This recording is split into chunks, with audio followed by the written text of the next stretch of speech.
Notre collection, c'est un pur produit de la Révolution.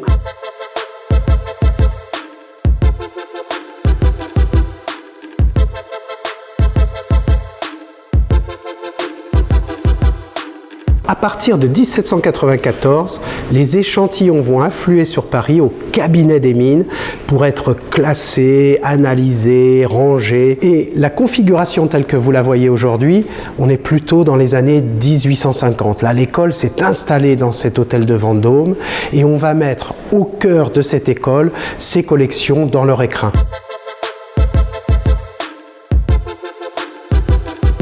On essaye d'en faire un objet de réflexion à la citoyenneté, en quelque sorte, puisqu'on va parler de l'utilité des minéraux. On va faire la relation entre les objets qui nous entourent.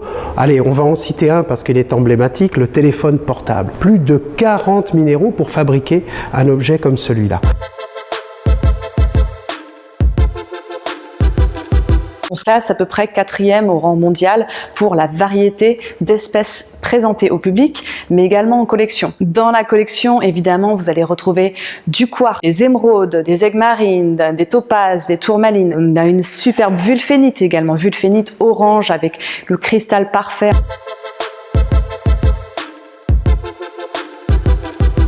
La collection, elle va se constituer par des prélèvements. On va sur le terrain, les professeurs, les élèves ramassent des échantillons, mais ce sont aussi, en 1794, le fruit de confiscation. On va récupérer les collections des autres. On va également acheter des échantillons, ça peut arriver, et puis on va beaucoup nous donner.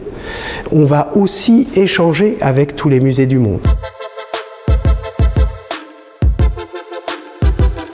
Nous avons une exposition en ce moment et jusqu'au 28 septembre qui concerne les météorites et ceux qui les ont donnés. Donc là, par exemple, je me trouve à côté d'un petit bout de Lune. Donc il n'y a pas que des météorites lunaires, il y a aussi une météorite martienne à toucher et plein d'autres types de météorites qui représentent un petit peu toute la variété que vous pouvez trouver dans la nature. Un étudiant en histoire des sciences de Strasbourg qui nous contacte pour savoir si nous possédons des échantillons d'un certain monsieur de Dietrich. Ce monsieur de Dietrich est un géologue du XVIIIe siècle. C'était le maire de Strasbourg dans les années 1790 et c'est sans doute pour ça qu'on lui a coupé la tête. Mais c'est aussi quelqu'un qui connaissait bien un certain Rouget de Lille.